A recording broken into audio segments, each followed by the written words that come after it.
Eu sempre me pergunto por que uma determinada obra foi escolhida para ser leitura obrigatória de um vestibular importante, né? O que aquela obra tem que os responsáveis pela prova acreditam que ela seja uma literatura fundamental?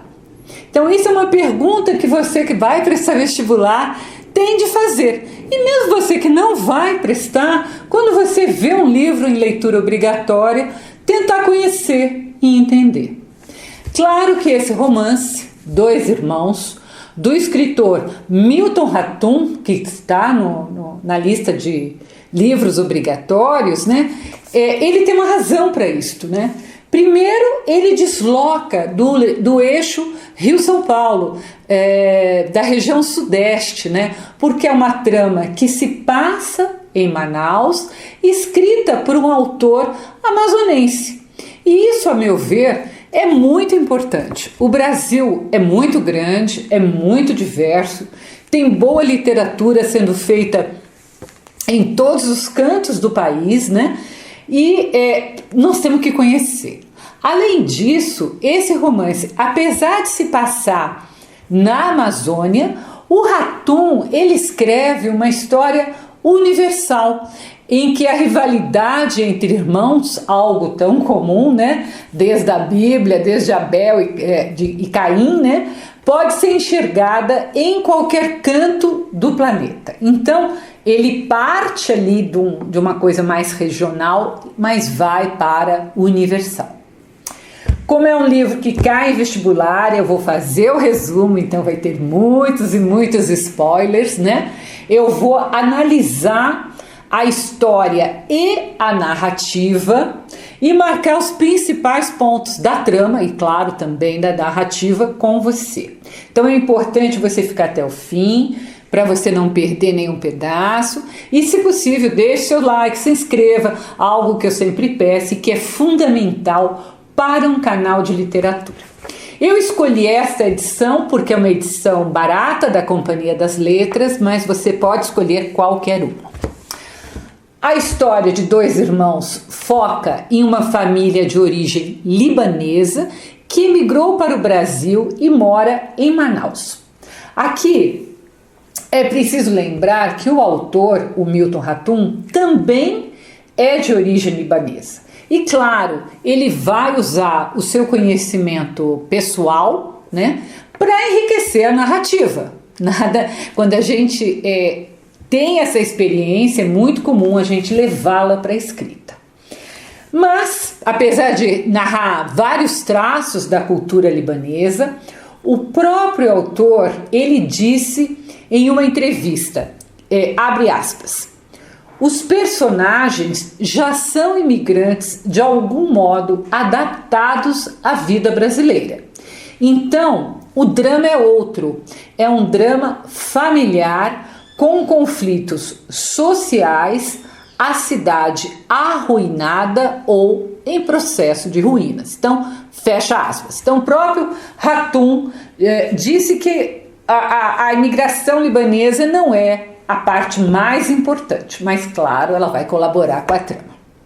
E a história começa com a mãe, chamada Zana, deixando a casa em que viveu a vida toda e logo depois, em seu leito de morte, perguntando se os filhos fizeram as pazes. Ou seja, logo no começo, já mostra ao leitor que há um grande conflito entre os irmãos gêmeos. Como é que se chamavam esses irmãos gêmeos? Um chamava-se Iacob e o outro Omar. Como Omar nasceu alguns minutos depois, ele também recebe da família o apelido de O Caçula. Então, o Omar e o Caçula é a mesma pessoa. Os irmãos têm uma irmã chamada Rania, que ela vive meio que à sombra desses irmãos, né? Então, ela é uma pessoa mais equilibrada, mas ela vive à sombra dos irmãos.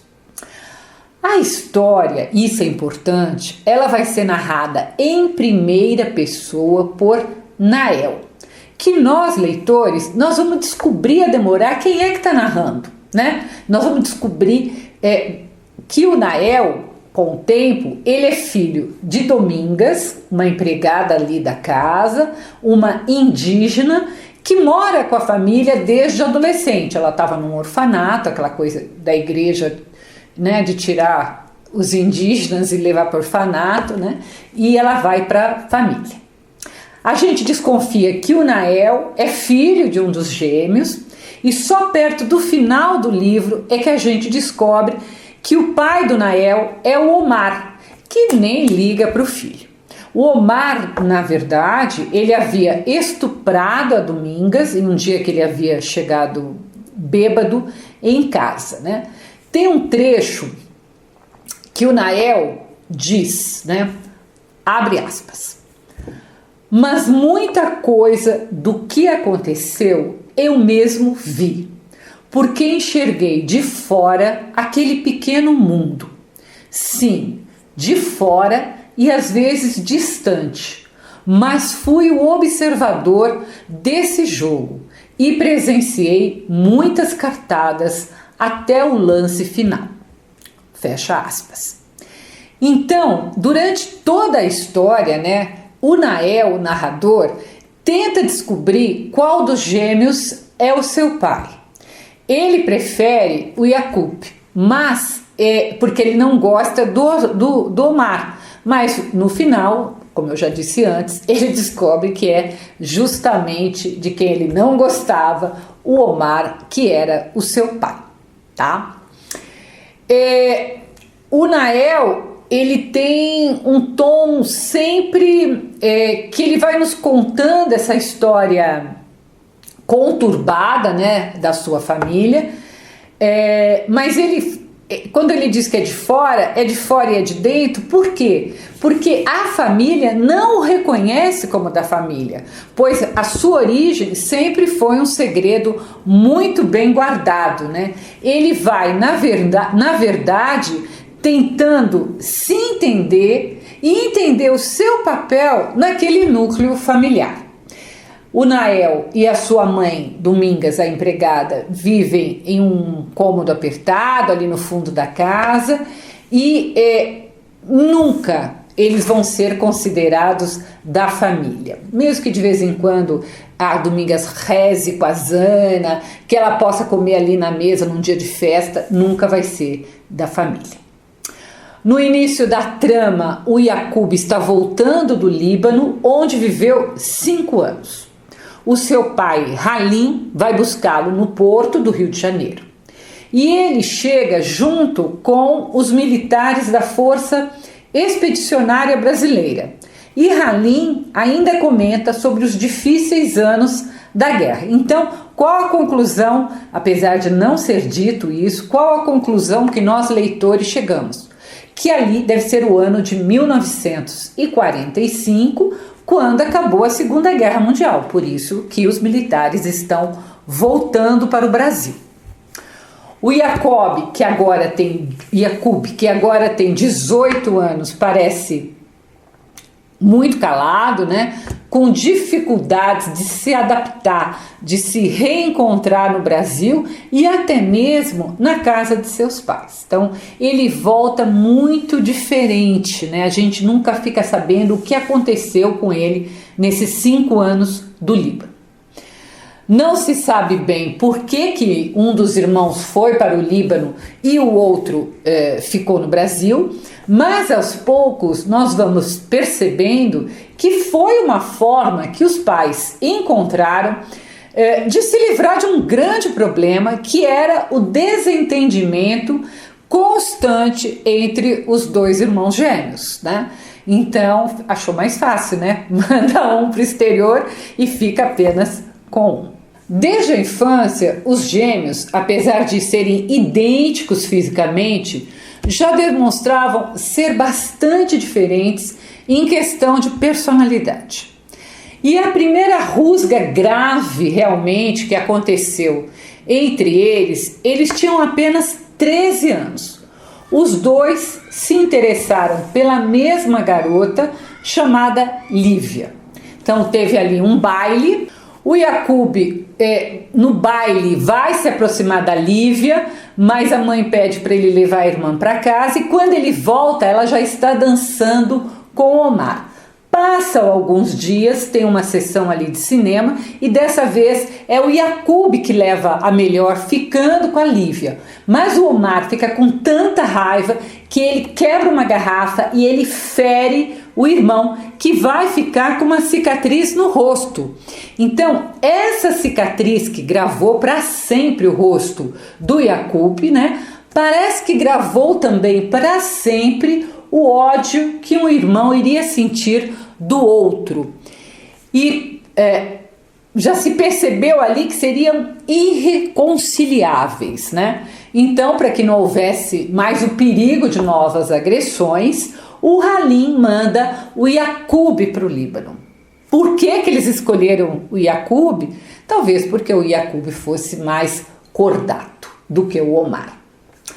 O Yacoub, ao voltar para o Brasil, ele se torna estudioso, muito bom em matemática, enquanto que o Omar não quer nada com nada. Ele só quer farrear, beber, se envolver com meninas, né? Ele chega constantemente em casa embriagado e tem ali uma rede na varanda, no alpendre, e ele se larga ali mesmo na rede. Um dia o Omar, ele esbofeteia um professor e é expulso do colégio, sendo transferido para um colégio conhecido como Galinheiro dos Vândalos, né? Justamente porque os seus alunos não queriam nada com nada e não tinham limites.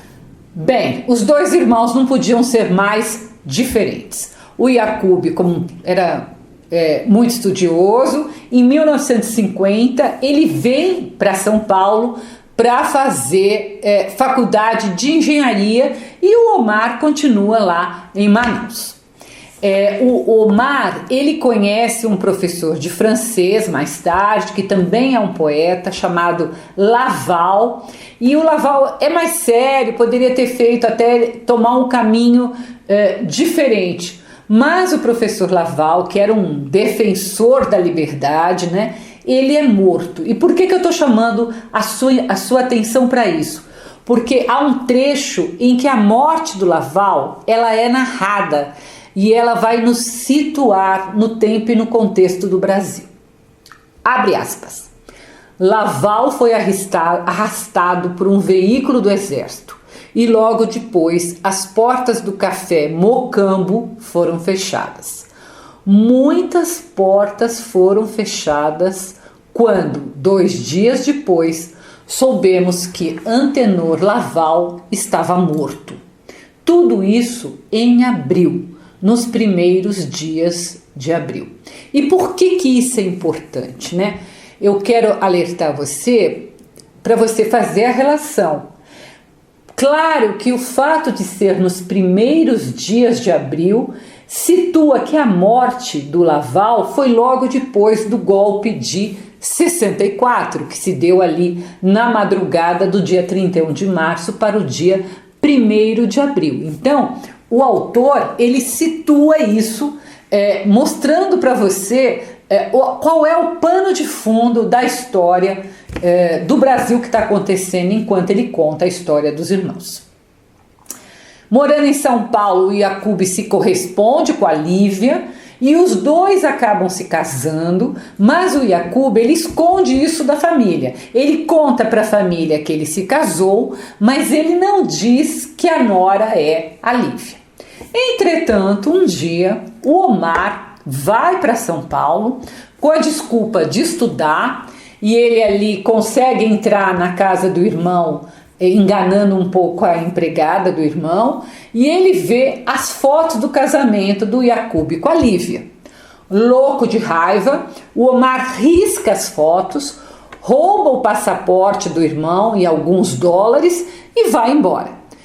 E sem avisar a família, ele embarca para os Estados Unidos, onde ele passa ali um breve período, tá? Então isso é para mostrar como o Omar continuava, mesmo adulto, um inconsequente, um perdido, né? Uma coisa que chama muito atenção é como Zana, a mãe, ela prefere o Omar ao Yaqub. Claro que ela gosta dos dois filhos, você percebe isso logo no início, né? Que ela não queria ter ficado afastada do Yaqub tanto tempo, e ela se alegra quando ele volta para o Brasil. Mas é Omar o seu filho mais querido, talvez porque tem aquela coisa de mãe, de achar que tem que gostar mais daquele que precisa mais, né? Ela, inclusive, ela afasta as mulheres que o filho Omar leva para casa, como se nenhuma fosse boa o bastante para o seu filho amado. Então, ela estraga muito também o Omar, né? Mimando o Omar, desculpando o Omar, dando dinheiro para o Omar. Halim, o pai, que tem adoração por sua mulher, ele nunca quis ter filhos, para não ter que dividi-la com ninguém. E ele se ressente bastante desse amor excessivo que a Zana dedica ao caçula. O Halim, com a idade, vai ficando cada vez mais afastado da família e da loja, que era dele, uma loja que vendia de tudo, né? Uma loja da família, e aí a loja é assumida pela filha Rania. Então você vê que a Rania é sempre ali quem vai equilibrando a família. Depois da morte do Halim, o Omar conhece um indiano, um empresário indiano chamado Roshiram, que quer construir um hotel em Manaus.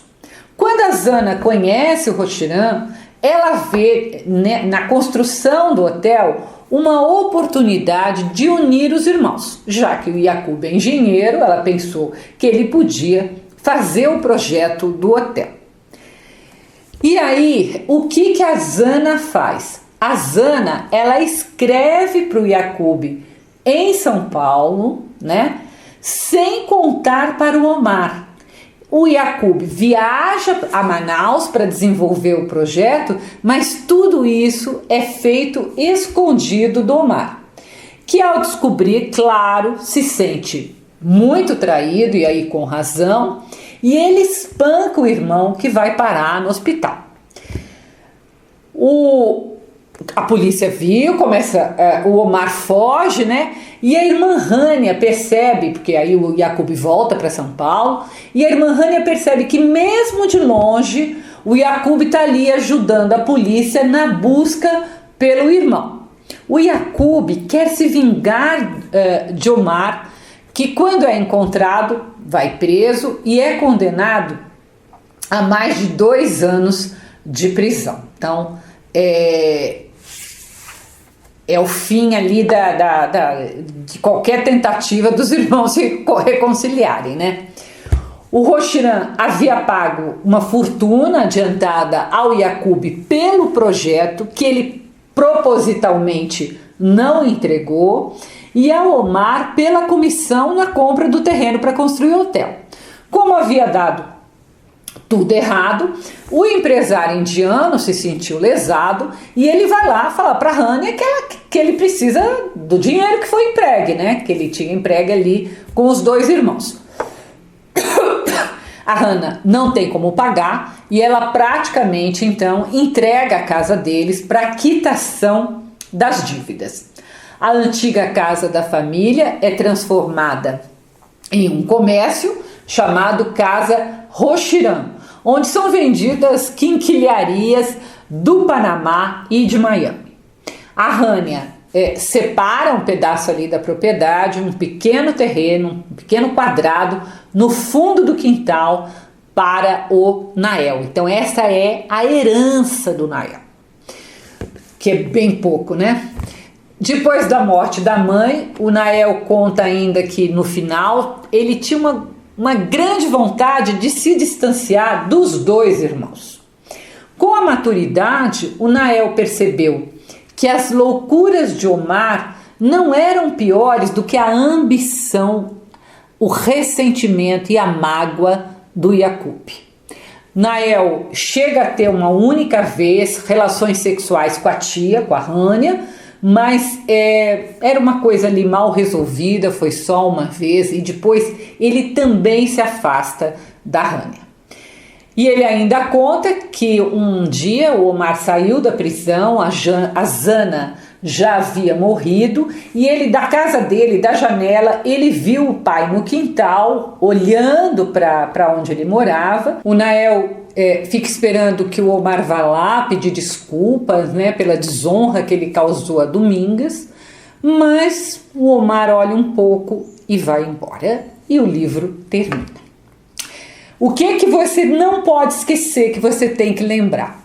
Que a história, ela não é linear, né? Ela vai e volta no tempo, né? Ela tem muitas décadas que vão aparecendo, não numa ordem, elas vão aparecendo salteadas, né? Vai desde quando o Halim conheceu a Zana no restaurante do pai em 1914, até o final do livro, que é ali meados de 70.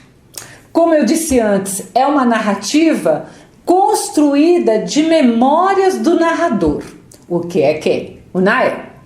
Ou, como ele não tem todo conhecimento, tudo não é memória dele, ele usa de falas dos personagens. Halim, que na verdade era o seu avô, que ele conta muitas histórias da família, e da sua própria mãe, a Domingas. Mas, de qualquer maneira, são as memórias de Nael, né? É como ele lembra dessas falas da Domingas e do Halim. O personagem narrador, ele é extremamente importante na trama. Ele é, ao mesmo tempo, o olhar de dentro e o olhar de fora. Várias vezes, na narrativa, ele é chamado de filho de ninguém. E por quê? Ninguém, porque ele não conhece quem é seu pai. Ninguém, porque ele é filho da empregada indígena e muito humilde. Então, uma pessoa que não teria ali nenhuma importância, por isso que ele é filho de ninguém. Uma curiosidade é que o nome Nael, em árabe, significa trabalho de Deus, que é um nome perfeito para esse personagem. E claro, gente, não é por acaso, tá? Então, origem libanesa, um nome árabe que significa trabalho de Deus. O contexto é uma Manaus decadente, né? Onde a trama acontece dos anos 40 ali até meados de 60, porque é uma cidade que estava passando por essa época por muitas transformações. Vamos lembrar lá da aula de geografia que a Zona Franca de Manaus, que era o projeto que visava a industrialização, incentivo ao comércio e a agropecuária da região, ele somente é instalado ali na década de 60.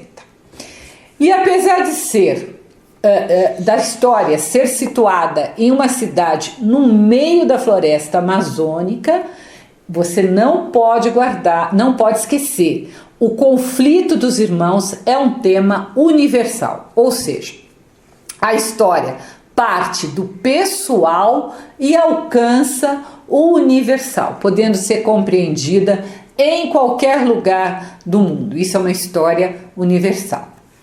Há também uma interessante intersecção de origens dos personagens. Então você tem a família de origem libanesa, os filhos brasileiros, o bazar do indiano que vende bugigangas de Miami e do Panamá, e Domingas, que é indígena, que sempre é a parte mais fraca da relação. Há um trecho, né, que descreve bem o papel da empregada, não apenas nessa trama, mas na sociedade brasileira, né? E eu estou chamando a sua atenção porque isso é importante, pode cair, porque é a crítica social. Abre aspas. Domingas, a cunhatã mirrada, meio escrava, meio ama, louca para ser livre, como ela me disse certa vez, cansada, derrotada, entregue ao feitiço da família, não muito diferente das outras empregadas da vizinhança, alfabetizadas, educadas pelas religiosas das missões, mas todas vivendo nos fundos da casa, muito perto da cerca ou muro onde dormiam com seus sonhos de liberdade. Eu acho esse parágrafo super bonito, né? E mostra bem esta condição, né? Faz a crítica social e mostra bem a condição desses seres invisíveis, né? Dessa personagem Domingas, que é ao mesmo tempo a empregada invisível da casa, mas também é a indígena que foi arrancada do seu povo e foi estuprada pelo filho dos patrões, sem que esse filho jamais pagasse por esse crime, e nem ao menos reconhece a paternidade, né? Então passa a ser ali uma vergonha, um segredo a ser escondido. Então todos esses elementos, né, esse contexto que vai atravessando o Brasil, é importante você ter em mente. Dois Irmãos ganhou o prêmio Jabuti, virou peça de teatro e em 2017 tornou-se uma minissérie da TV Globo de enorme sucesso, com o ator Cauã Raymond no papel dos gêmeos. É possível você entrar na internet e assistir, se não me engano, pelo menos não tudo, talvez algumas partes. Livro é um livro fácil de ler, pequeno, que prende a atenção, e que, se você assistiu esse vídeo e lembrar de tudo que eu enumerei, eu tenho certeza que você vai fazer uma boa prova. Nas vésperas do vestibular, como eu digo sempre, relembre esses livros assistindo novamente todos os vídeos aqui do canal, né? Isso eu acho que vai dar para você gabaritar em literatura. Não deixe de se inscrever, dê o seu like, e se você quiser ler a resenha, ela está no meu site www.miriambevilacqua.com.br, e nesse mesmo site, toda terça-feira, eu publico as minhas crônicas, que eu teria um enorme prazer que você conhecesse. Acho que nós terminamos aqui, se não me engano, se eu não estou mesmo muito enganada, todos os livros da FUVEST, e estou à disposição para fazer de outros vestibulares também. Basta você colocar aí nos comentários embaixo qual o livro que você gostaria que eu resenhasse. Até o próximo post.